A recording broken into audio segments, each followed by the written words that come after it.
Hello प्यारे बच्चों, आज हम पढ़ने वाले हैं चैप्टर नंबर 8, जिसका नाम है संगीतकार। इसमें हम पढ़ेंगे कि जो एक गायक होता है उसे कौन सपोर्ट देता है और जो पर्दे के पीछे रह के गाता है उसकी क्या भूमिका रहती है।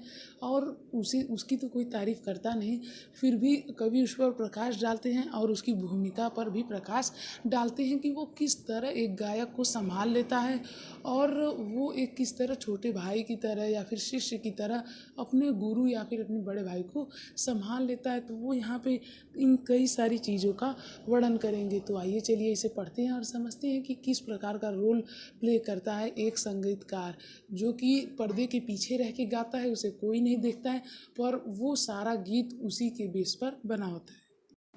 तो इससे पहले मेरी आपसे एक रिक्वेस्ट है, इस वीडियो को एंड तक देखिएगा, तभी आपको अच्छे समझ में आएगा। तो यहाँ पे कवि कह रहे हैं कि मुख्य गायक के चट्टान जैसे भारी स्वर का साथ देती वह आवाज़ सुंदर कमज़ोर काँपती हुई थी। यहाँ पे कवि कह रहे हैं कि जो मुख्य गायक है उसकी जो आवाज़ है वो काफ़ी भारी है। किस तरह भारी है? चट्टान से उसकी तुलना कर रहे हैं कि जो मुख्य गायक की आवाज़ है वो चट्टान की तरह भारी स्वर में आवाज़ गाती है और उसका एक और आवाज़ साथ दे रही है। यानी कि जो मुख्य गायक की आवाज़ है उसकी आवाज़ का साथ एक और आवाज़ दे रही है और वह आवाज़ काफ़ी सुंदर और कमज़ोर और काँपती हुई थी। अब कहते हैं कि वह मुख्य गायक का छोटा भाई है या उसका शिष्य है या पैदल चलकर सीखने आने वाले दूर का कोई रिश्तेदार। वो यहाँ पे तीन चीज़ों से अब उस जो पर्दे के पीछे जो संगीतकार है उसका तीन चीज़ों से प्रश्न करते हैं या फिर उसकी तुलना करते हैं। क्या वह मुख्य संगीतकार जो मुख्य गायक है, क्या वह उसका छोटा भाई है, यानी कि जो पर्दे के पीछे से गा रहा है, क्या वह मुख्य गायक का भाई है या फिर उसका शिष्य है या फिर कोई नया सीखने वाला, यानी जो पैदल आकर सीख रहा है, क्या वैसा कोई व्यक्ति है जो अभी नए नए में संगीत सीख रहा है। अब कहते हैं कि वह मुख्य गायक की गरज में वह अपनी गूंज मिलाता आया है प्राचीन काल से। जो मतलब कि जो मुख्य गायक है वो तो उसकी आवाज़ तो कवि को नहीं पसंद आ रही है, वो उसकी आवाज़ भारी है, पहले ही बता चुके हैं। तो उसकी गरज में मतलब कि जो वो गरजता है उसकी गरज में वो अपनी मीठी गूंज को मिलाकर उसके संगीत को मॉडिफाई करवा रहा है और इस वजह से ही उसका संगीत काफ़ी अच्छा लग रहा है। गायक जब अंतरे की जटिल तानों के जंगल में खो चुका होता है, यानी कि जो गायक होता है वो जब अपने गाने में लीन हो चुका होता है, अपने गाने में रम हो चुका होता है, या अपने ही संगमरमर को सरगम को लाग कर चला जाता है भटकता हुआ एक अनहद में। या फिर अगर वो यहाँ पे जो कह रहे हैं कि अगर जो मुख्य गायक है वो अपने सरगम को लाग देता है, या फिर आप कह सकते हैं कि सरगम को लागने का मतलब ये है कि मान लीजिए वो गाते गाते भूल जा रहा है और उस जंगल में, जिस जंगल में वो खोया है, यानी कि वो जो गीत गाने में वो रम चुका है, जिस गीत गाने में वो एकदम मतलब मगन है, अगर वहाँ पर वो कहीं भटक जाता है या फिर अगर कोई भी लाइन से उसकी हिचकिचाहट हो जाती है तो उसके पीछे का संगीतकार उसे सहारा देते हुए खड़ा करता है और फिर से उसे उसी लय में लेकर आता है। तो ये सब भूमिका बताई जा रही है एक संगीतकार की, जो कि पीछे रहकर कौन कौन सी भूमिका निभाता है। और उसके बाद कहते हैं कि तब संगीतकार ही अस्थाई को संभालता रहता है, यानी कि तभी मतलब कि जब वो अपने जंगल में भटक चुका होता है, अपने गीत के जंगल में, तब संगीतकार ही एक ऐसा व्यक्ति होता है जो उसे संभालता है। वरना उसका गाना तो खराब रहता और पीछे से वही उसे संभालता है। जैसे समेटता हो मुख्य गायक का पीछे छूटा हुआ सामान, जैसे उसे याद दिलाता हो उसका बचपन जब वह नौसिखिया था।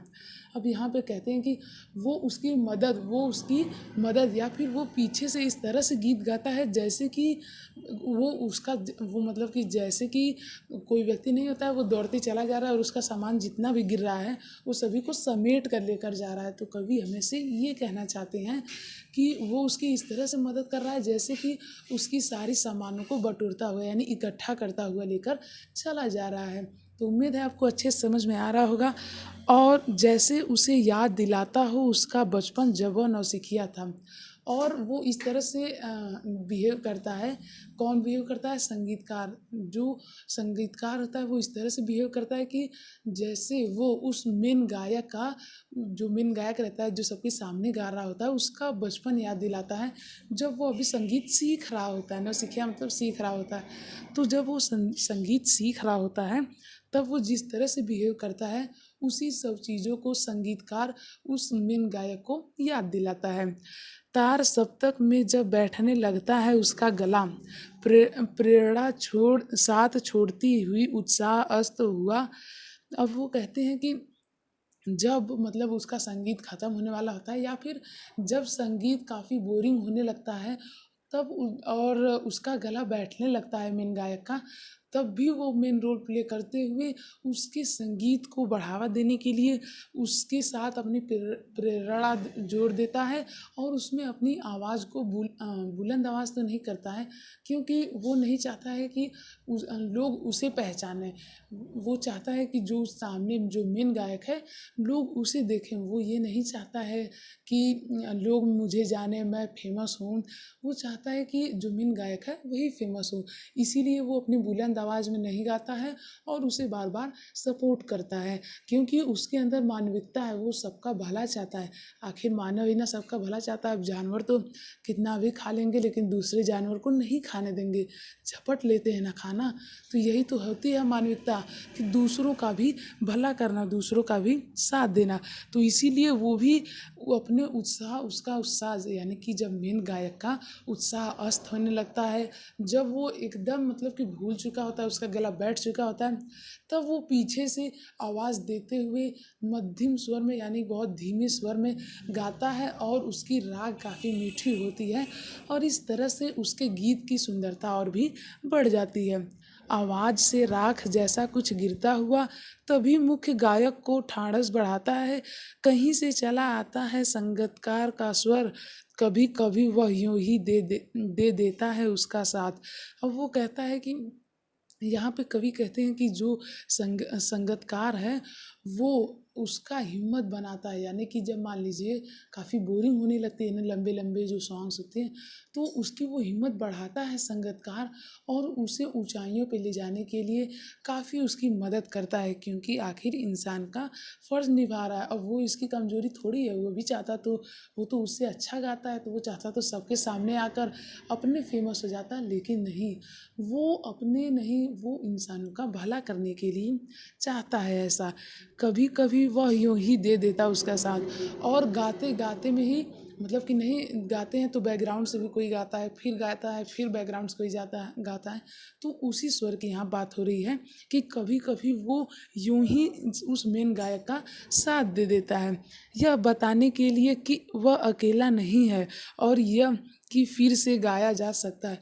वह जब ऐसे गाता है तो कवि को ऐसा प्रतीत होता है कि वो बता रहा है कि तुम अकेले नहीं मेन गायक के रूप में गा रहे हो, तुम्हारे पीछे मैं भी हूँ, डरो मत। मतलब कि ये बताना चाहते हैं कि जो मेन गायक है वो अच्छे से गाए, क्योंकि वो अकेला नहीं है, उसके साथ एक और संगीतकार है। तो बस आज की इस वीडियो में इतना ही।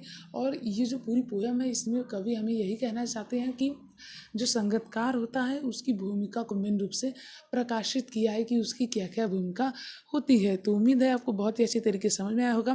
तो चलिए और आगे बढ़ते हैं। गाया जा चुका राग और उसकी आवाज़ में जो एक हिचक साफ सुनाई देती है, या अपने स्वर को ऊंचा न उठाने की जो कोशिश है, उसे विफलता नहीं उसकी मनुष्यता समझा जाना चाहिए। तो यहाँ पर गाया जा चुका है राग, मतलब कि यहाँ पे कवि ने स्पष्ट नहीं किया है कि जो राग गाया जा चुका है कि अभी नहीं गाया जा चुका है। तो वो कहते हैं कि और उसकी आवाज़ में जो एक हिचक साफ सुनाई देती है। देखिए यहीं से मेन स्टार्ट होता है। वो पहले कहते हैं कि गाया जा चुका है राग, यानी कि गाना गा चुका है। पहले तो हमें ये पता चलता है, फिर ये पता चलता है कि उसकी आवाज़ में एक हिचक सुनाई देती है, यानी कि अभी सुनाई दे रही है उनको, यानी सुनाई देती है, ये कह रहे हैं। तो मतलब कि इसका मैं आपको अर्थ बता रहा हूँ कि जो राग है वो जब गाया जा चुका है तो उस समय जो संगीतकार है उसकी जो आवाज़ है उसमें कुछ हिचक दिखाई दी है। कौन सी हिचक? वो अपने स्वर को ऊंचा न उठाने की जो कोशिश है, यानी कि वो जो अपने स्वर को ऊंचा नहीं उठा रहा है, वो ये कोशिश कर रहा है कि अपने स्वर को ऊंचा न उठाए। तो ये जो उसकी कोशिश है, इसे विफलता हमें नहीं समझना चाहिए। हमें ये नहीं समझना चाहिए कि उसके अंदर वो टैलेंट नहीं है। हमें तो उसकी यह मनुष्यता समझनी चाहिए कि वो दूसरे जनों का मदद कर रहा है, दूसरे जनों का हेल्प कर रहा है। तो उम्मीद है आपको ये पोएम बहुत ही अच्छी तरीके से समझ में आई होगी। तो इस वीडियो को लाइक करें और ज़्यादा से ज़्यादा शेयर करें और हमारे चैनल को सब्सक्राइब करना ना भूलें। Thank you. जय हिंद, जय भारत। Keep supporting.